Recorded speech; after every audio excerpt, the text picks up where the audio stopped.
This meeting is being recorded. She always says that.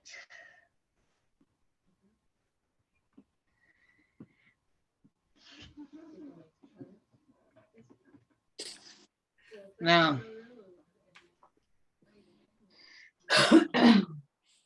in order for us to be able to explore this a bit and go through this discovery, we've got to do a little reverse engineering, and we've really got to be honest with ourselves and at least somewhat honest with each other. Okay? I don't want you to tell me about stealing a penny from your neighbor when you were 5 years old. Okay? You want to purge your soul of that? Do it before the Most High. Okay? Now, I got to tell you, whatever he reveals to me about you or he does not reveal to me about you, if he gives me the witness, if he shares with me one way or the other that you belong to him and are a part of what he calls his and his family, I accept that. I may not agree with you. I may not agree with what you say. You may not even like me. It's okay. If the Most High tells me that you're one of his, I'm going to tell you that's good enough for me.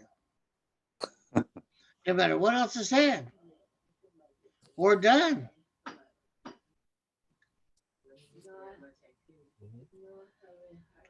I had a student about 25 years ago. He says, "You know what I don't like about you?" I says, "Sounds like you're going to tell me." He said, "I don't like the sound of your voice." I said, "Would you rather correspond by mail?" He said, "No, what I like is when I actually hear something from the Most High through you and your voice seems to leave and it's something resembling another voice there." Well, I did not feel insulted at all. And I said, "Well, thank you." He goes, "For what?" He said, "When you're teaching, I don't hear your voice. I'm content. But when it's just conversation, I have difficulty." I said, "Thank you again." He had no idea how good he made me feel. Because he was seeing something that I had missed at the time. And he was responding to it. And I believe what happened to me can happen to anybody the Most High chooses for it to happen.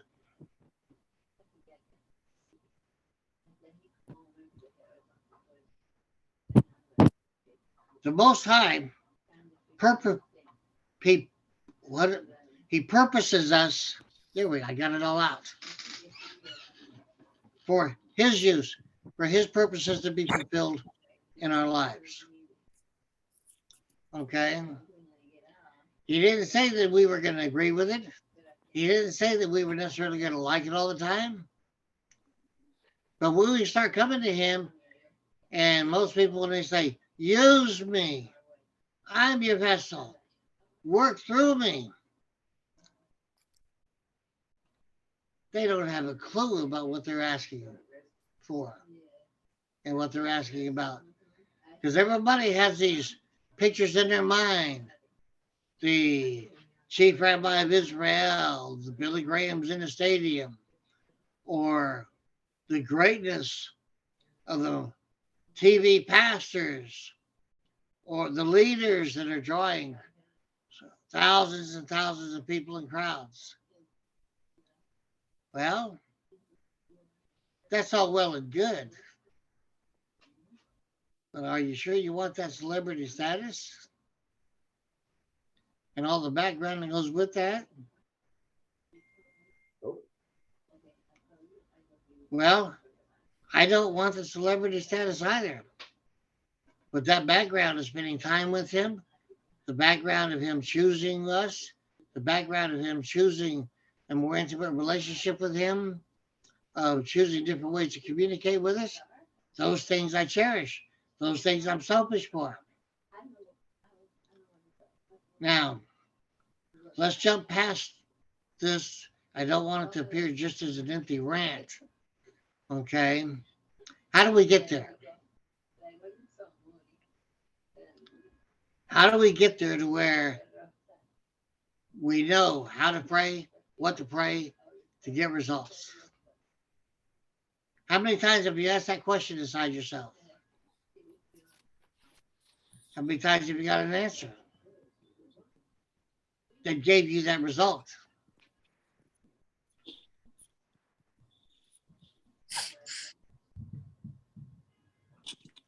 Okay, nobody's raising their hand. Okay. So we have a bit of echad unity here of nobody saying they got that result. Okay. How many times have somebody died in front of you or somebody died in the hospital as you do, and you turned your face to the Most High and says, work through me, raise him back to life?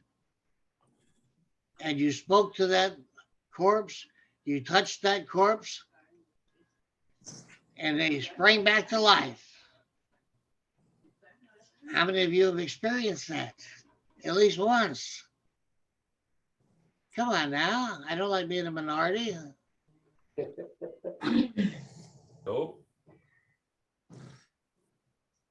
We have prophets of old that record tales of the earth going back a certain amount of time or stopping for a certain amount of time or darkness covering the heavens in the middle of the day or telling somebody to immerse yourself in the water and you're not going to be a leper anymore. We have all sorts of examples. So the question is, how do we get to that point for us to have that relationship with the Most High, for that to happen? Not just once as an irregularity, not just once as a fluke, not just a one-time thing in our life to say, I did experience that once. And you don't have to be a prophet for it to happen. That should give you a sigh of relief. Being a prophet is a pretty heavy-handed thing to have to do. If you get one thing wrong that didn't come from him, everybody picks up rocks. Okay? It may not be the best career move for you to choose. You don't have There's to profit. nothing ever stated in the history of Scripture and the history of our people that suggests a person walked up to the Most High and says, okay, I'm ready to be a prophet. Let's do this. And it has always been the Most High who chose them. It has always been the Most High who spoke to them. And it's always been the Most High who commanded them to go and say something to anybody in particular or to the mass of people. It was never done on our end. Right. Yet it says he has given us gifts. Some people would elect to say that he's given us callings. But that's all beyond the immediate need of a fruitful prayer life.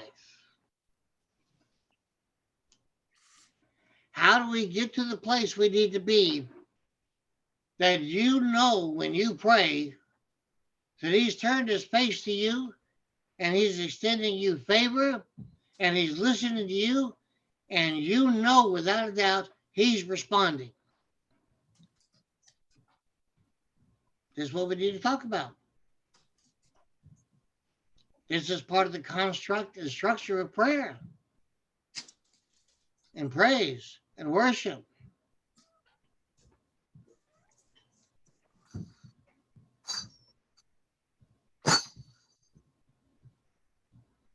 Now, you've heard me talking for a while on Yeshua commanding the Spirit to come out from the Father and go wherever he tells it to go, the Ruach, the breath. You've heard how once the Ruach is with you, part of the activity of the Ruach is by bearing fruit that remains with you, or it should. We have an inclusive list.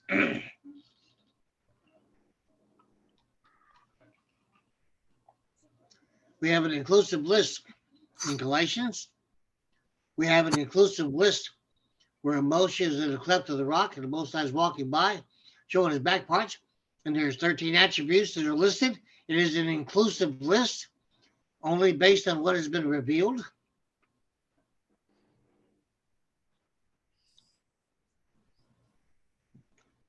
And once we can understand where we need to be and how we need to be, then we got to talk about a few other things associated with it. Okay? First off, prayer can be superficial and it can be difficult.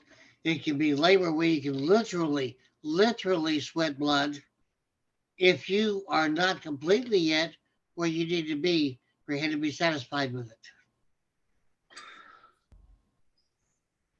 Because ultimately, in order for him to hear us, in order for him to respond to us, in order for him to answer us, we need to be where he wants us to be in order for this to continue. And we have evidence of this in multiple places in Scripture. Okay? So first off, very first, we got to seek him. Mhm. And seek him diligently. To seek him consistently. To seek him persistently, even after we get tired of doing it. It gives us a hint where it says, seek his kingdom and his righteousness first. That makes good sense.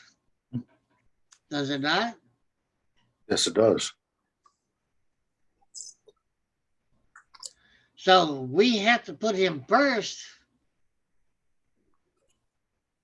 We don't seek him by running to and fro, going to New York this week, going to Tel Aviv next week, going to Moscow the week afterward, going to the moon a few weeks later. That's not how we seek him. Of course, the body's a part of it because that's our house. And I'm going to be throwing a few things out here. So whatever is not covered well, bring me back to it. We'll talk about it some more. Because I'm trying to bring a few different things in here together. Remember, we are spirit beings, beings of light, living in a house.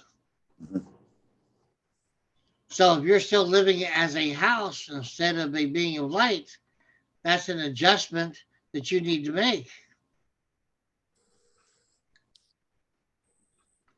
He gave us hints because he gave us his Torah, his teaching, instruction, direction. So for the house to live life based on Torah observance, based on dietary requirements, based on everything that he said, getting the house where it needs to be, we've taken care of part of the problem. Our bodies, our houses were designed to live 1,000 years. That's already proven out by so many different scientific studies and experiments and tests and everything. Okay. It's all easily available. It's on the internet. Okay. That's not a conjuring. It's not a secret. Now, the big thing is once we are seeking from within to make sure living in the house we are Torah observant completely as well as we can before him. Then in seeking him, one of the first things we ask him is, will he reveal himself to us?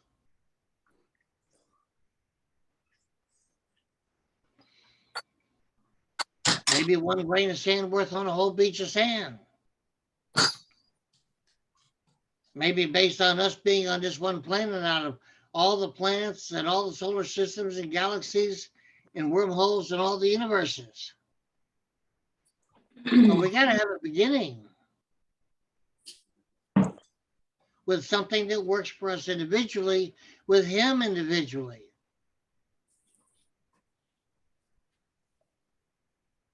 It's okay if me and John and Michael and Robert and Mark and Patrick and more are all going to join together as men before him, to where he's going to hear us echad before him. Okay, that works. That's revealed. It works. It gets results. But we also need to know how to do it individually, as individual men of God, as individual women of God. More precisely, as men of Israel, as women of Israel. Okay? He made covenant with Israel as his chosen people. Notwithstanding, he made a covenant with Mitzrayim. He made a covenant with the Ethiopian people before they were Ethiopian. He made covenants with a couple of others, but they were not as his chosen people. So anybody else who wants to be a part of that covenant, they have to choose to be a part of his chosen people through one tribe or another, because that's the way he set it up. And when Yeshua said, when I'm lifted up, I'll draw all men to me, he didn't say there was going to be a separate covenant made with everybody and their brother. How many separate covenants would there be then? With all the different languages and all the cultures and all the countries that we have in the world. If everybody's made equal and everybody is made in his image, then shouldn't everybody have a chance for their own covenant? That's one of the first things that people are going to say. And I'm not in a position to argue that. Sure, you can have your covenant on one condition. One condition. That the Most High says that is okay with him too. If the Most High says it's okay and he decides to extend covenant to you, nobody else has got anything to say about that. That's the only way it's going to happen. But at the moment, from the time of the Exodus, he says, you will be my people and I will be your Elohim. End of discussion. So when Yeshua said, I will draw all men to me, he was still a man of Israel. He was still a Jew. So if he's going to draw all men to him, what do they have to go through to get there to him? What do they have to go through to be in covenant with the Most High in Yeshua? We can't fragment Scripture. We can't change what it says. We don't have the right or authority or the ways and means to make amendments to it. So we have to follow what it says in its present state. How do we get there? I have to keep coming back to this. He gave us a way back in Genesis, Bereshit, chapter 2. And he has not veered away from it since then. And he even elaborated on it with a couple of sentences in the writing of Hebrews in chapter 4, in the first 6 verses or so.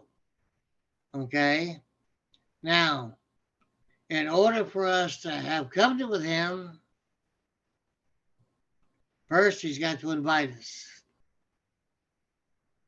It's not anything we can petition to get what we want.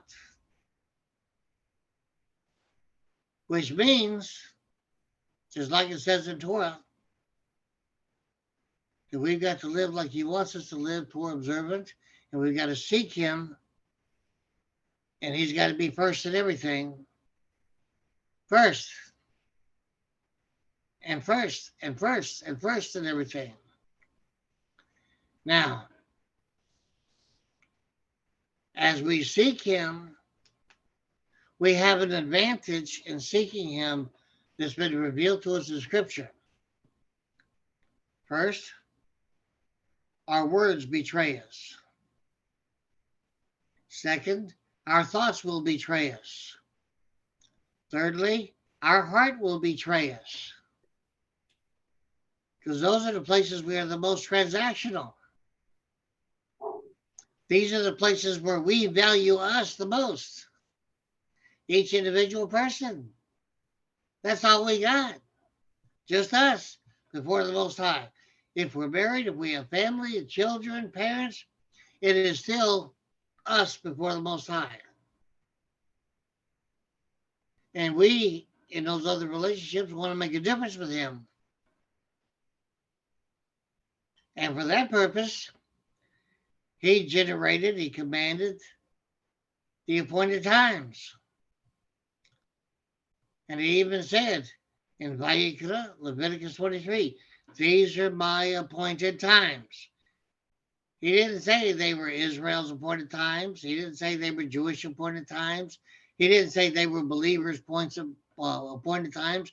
He said they are His appointed times. He said they are mine. Mine.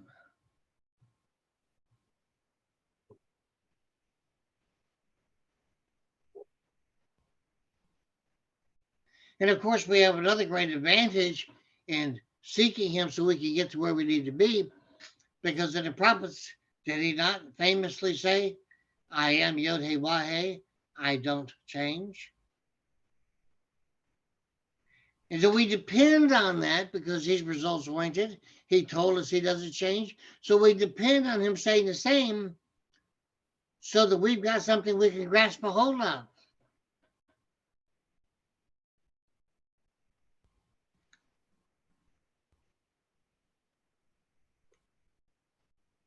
So first we got to get to where He wants us to be.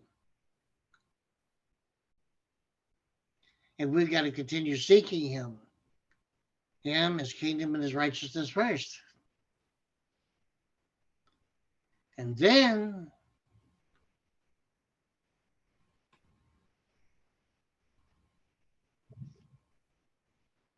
we have to seek a witness that's going to witness for us and against us. Of course, that would be another kindred spirit, the heaven and the earth, the messengers assigned to us from birth and before, our blood. We need a witness that we can rely on. A witness that the Most High is going to accept. We know these very areas are accepted because we've been taught in Scripture that they will witness against us. Even Moshe told us, I call on heaven and earth to witness against you. Well, if a witness can witness against you, if we're doing everything in a good way, those same witnesses can witness for us. Because bottom line, they are witnesses concerning us.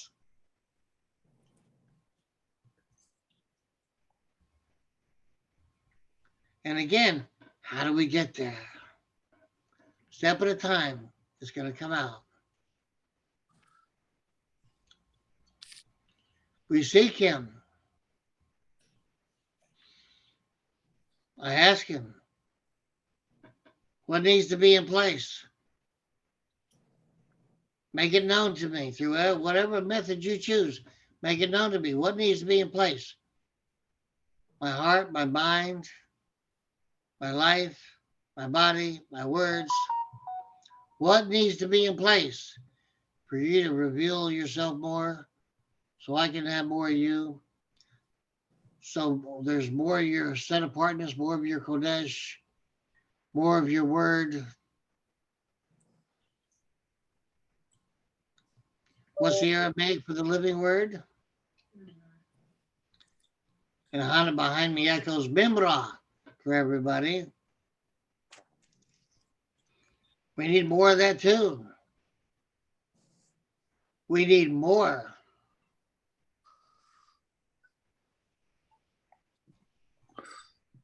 I ask for more based on the extent of what is known, which is the definition of forever. I ask for Him to reveal more based on what is not known yet, based on what's beyond forever. He's got multiple eternities written in the scripture. So I can't depend on an eternity to get me through. I've got to go to the extent of what is known. And then beyond that, to get what I want from him, to get what I desire from him. Because if he reveals to me everything there is up to the point of what is known, then I don't know what is beyond that point of what is known.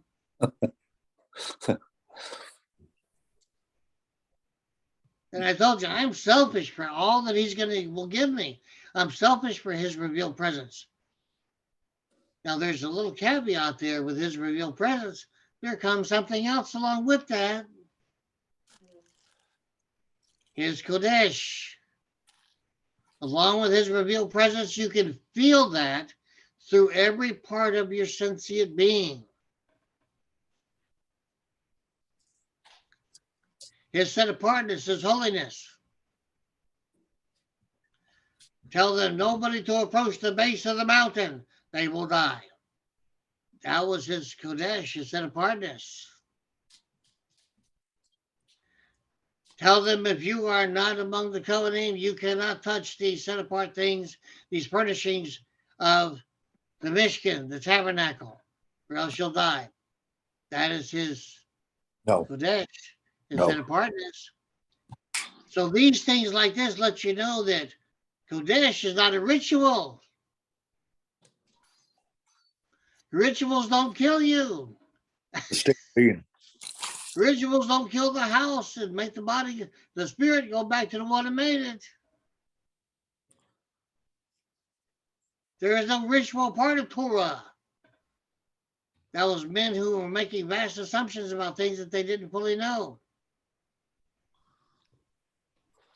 Or his purposes with them. With his revealed presence. His holiness, his Kodesh, his set apartness. And the power that is with it. And we haven't even touched the power and authority of his name, but just revealing himself.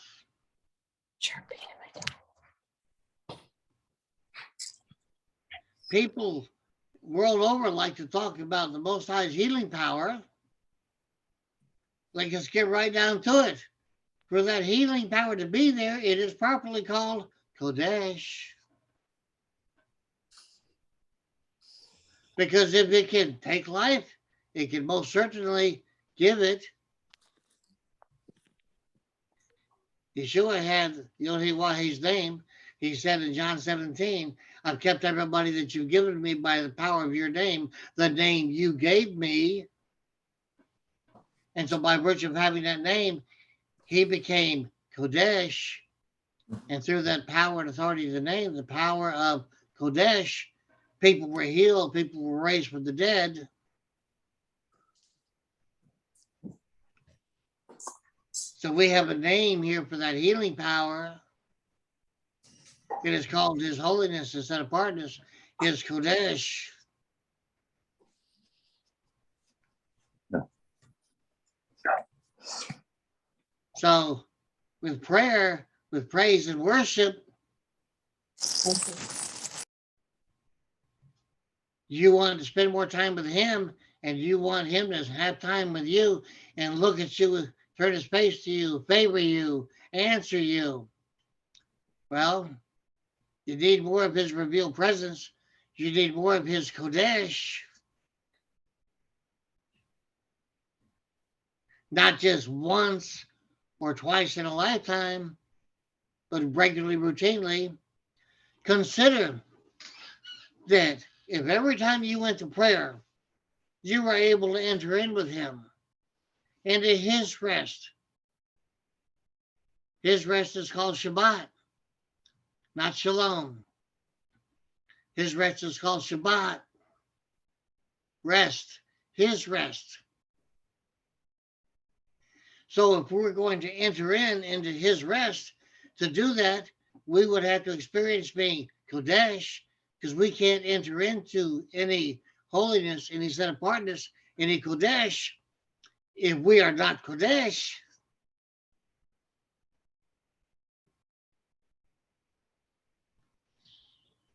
so that we have to inquire of him about this very thing. Can you imagine having such a relationship with the Most High that you spend your time as Eliyahu did, as Moshe did, being Kodesh with the Most High all the time? So when you go into prayer and you're going to intercede for somebody else and you ask the Most High, I'm asking for their life and health. And even as the words are thought of, and even as the words are felt, and by the time they are spoken and they fall from the lips, that life and health is there. Because of you being Kodesh within his Kodesh, and he's listening to you.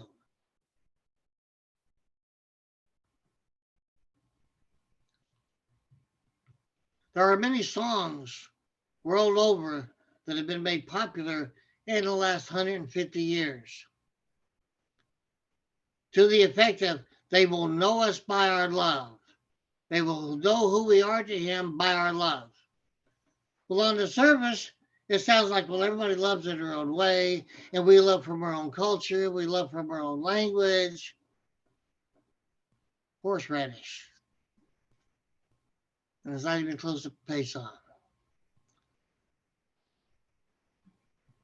Yes, he will know us by our love. There is truth as it comes from the scripture. However, let's reverse engineer love as he's loving through us, because that's the only love they're going to recognize. They will recognize us by our love.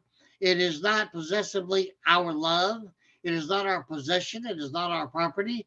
If love is present in our life that they will recognize, that love is him loving through us, with us being an honorable vessel, him loving through us, because it's only his love loving through us that they will recognize us as belonging to him. And for his love to love through us, it's got to be a Kodesh vessel.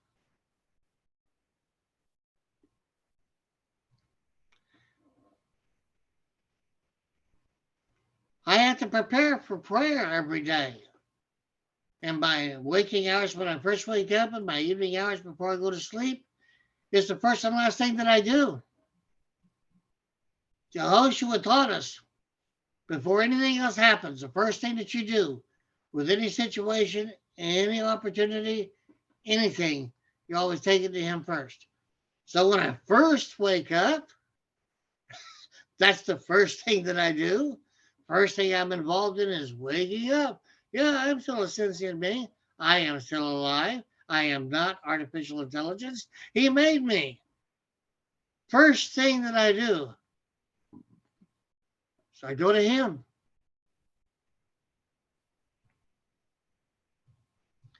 It's like the, what's that, first and last offering every day for the Michigan and the temples, the land, the first offering, last offering, what do we call it?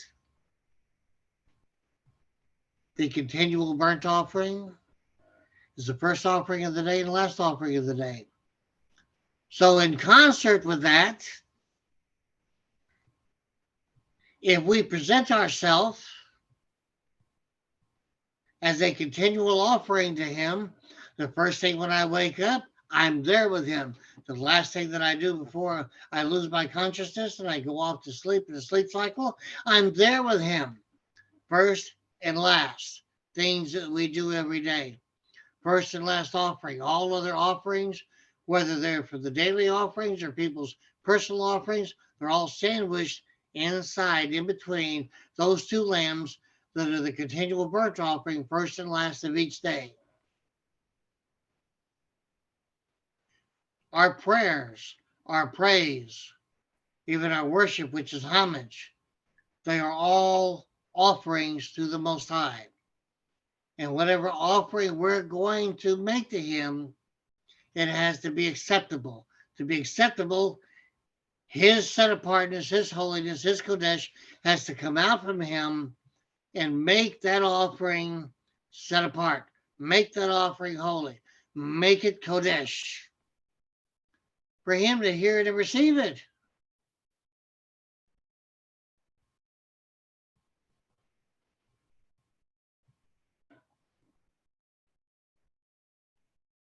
And we have hints about why this is so.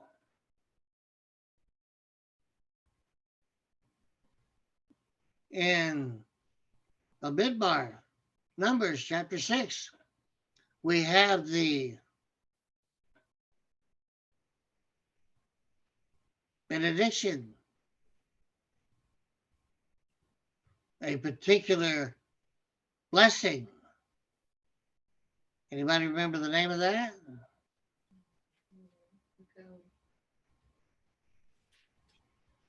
So Briket Kodim. Okay. Everybody does it every Friday night for their families and children, but it's only the sons of Maharan that get results with it.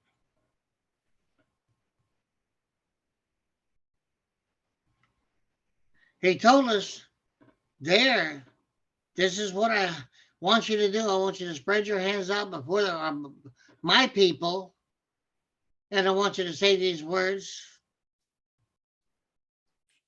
and then I will bless them. I will put my name on them, and I will bless them. Well, putting his name on you is one of the ways that he gives you Kodesh. He made all the sons of Maharan active in their office, Kodesh, to carry out his duties before the people. Okay? Another way, he said, he spoke mainly of strangers and foreigners that had a desire to become one of our people, that if the foreigners and the strangers, the Gentile, will come to be in my holy mountain, I will take them and embrace them to my bosom. Well, if they're going to get embraced to their bosom, he's got to make them first. What? Kodesh. He's got to make them holy. He's got to make them set apart. He can't take anything that is less than him to himself.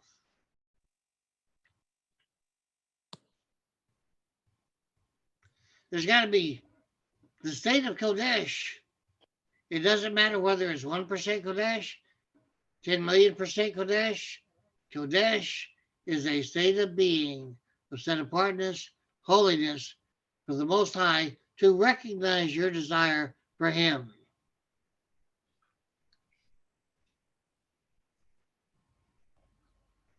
John, may I use you for a teaching point?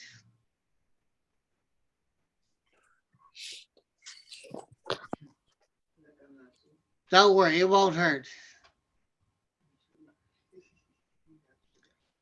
Now, everybody should know by now, John speaks fluent Spanish. He reads and writes it, and he does it well. And it's particularly the accents and semantics and most vocabulary of Mexican Spanish.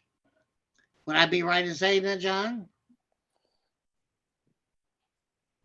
Okay, I'll take your word for it. You're on mute right now, John. It's okay. Now, the point is, as fluent as he is in Spanish and as well as he can speak English, does it do him any good to try to speak to a person who does not know Spanish or English? Can he communicate? So as good as he is about speaking English and Spanish, is he able to communicate with somebody who does not speak those languages?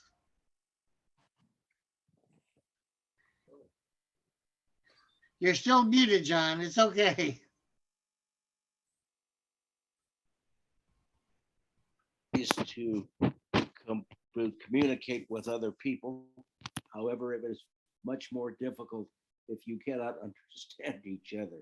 We've met a Cuban family, some recent arrivals, and even though I speak fluent Mexican Spanish, their Cuban Spanish is much more difficult. They talk so fast and they eat their words. It's very difficult to understand them. Wait till you meet a New York Rican. All right. Thank you, John. Now, the point is, the Most High Kodesh is literally a state of being. Physically, emotionally, psychologically, intellectually, spiritually, because we are spirit beings, beings of light in a house. Okay. His set apartness, his holiness, his Kodesh is a state of being.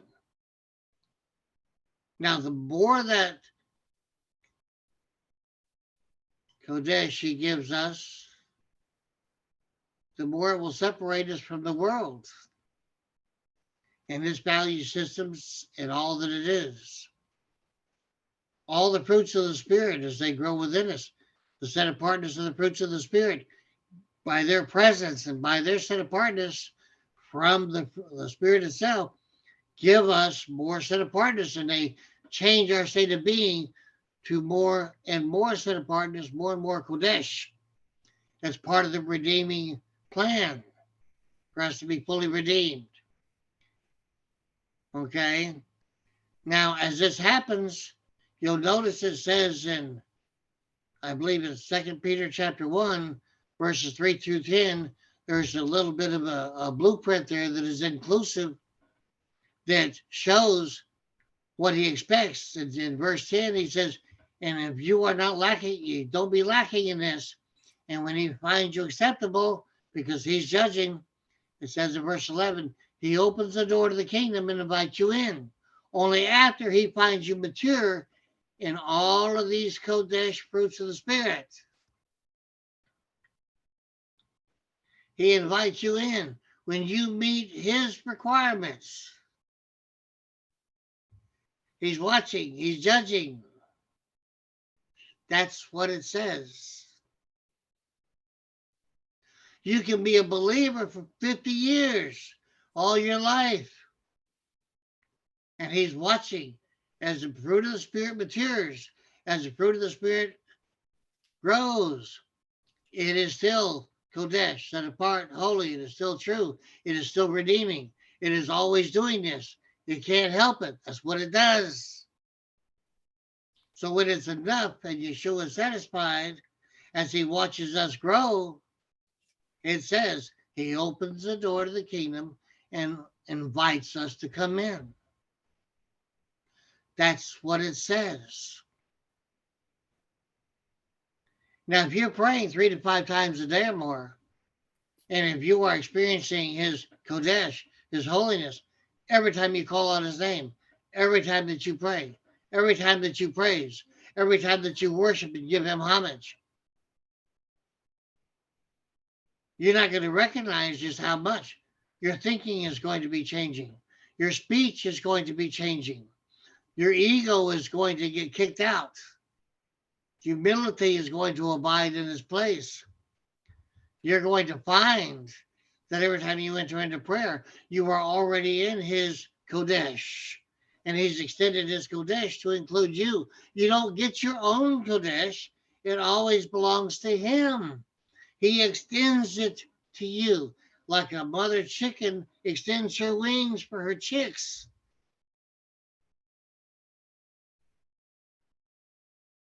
Because the Most High is omnipresent, there's no place he can't be.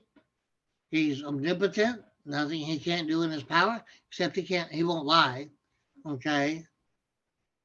Now, consider in seeking him, seeking his kingdom and his righteousness first, what we in reality we're doing in seeking him, we're seeking his fruit of the Spirit.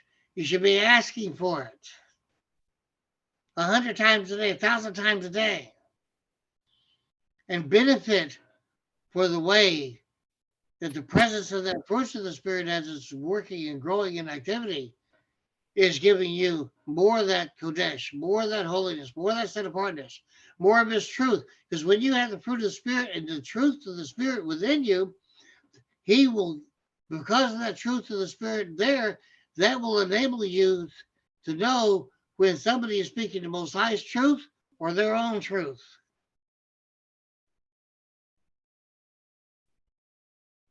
And I'm not interested in my own truth. I got enough of his to keep me going.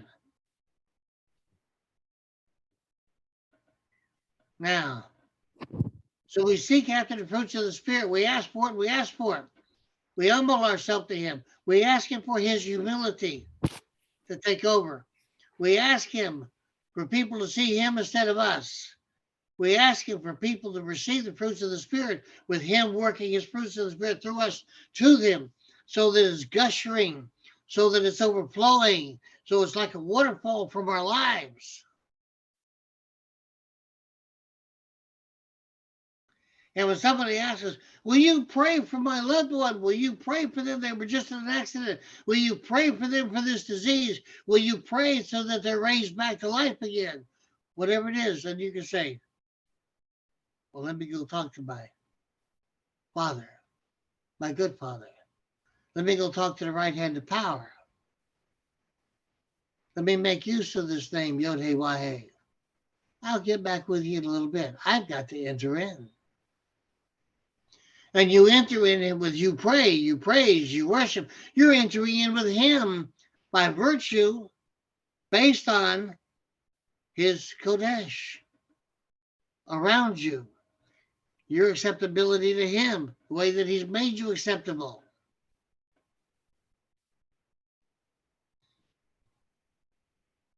If you just finish having a temper tantrum and somebody says, will you pray for me when you're finished with that? Oh, well, I just had a moment. Please forgive me. Sure, let me address this situation. That may happen like that. We are still human beings. We all have moments. But having his Kodesh, his holiness, his set apartness, they become less and less evident in our lives. The more we're turning to him, the more the fruit of the Spirit grows and matures within us. The more the fruit of the Spirit that's growing and maturing in turn grows and matures us. We start thinking differently. We start speaking differently. We start making better choices. We start making better decisions. We consider the direction he would have us go in. We consider his purposes to be fulfilled through our life. We start giving greater consideration to these things by virtue of the changes that are happening within us. It's all within that state of being of his Kodesh immersing us in it. Is this making any sense? Yes. This is true of our personal and inspirational prayers. This is true of our public prayers. This is true of our praise. This is true of our worship. I bet you don't hardly even know how to worship. Worship is paying homage. There's an acknowledgement. You are the Most High. You are Yod-Heh-Wah-Heh. You are Gabor Ani. Eye. Okay.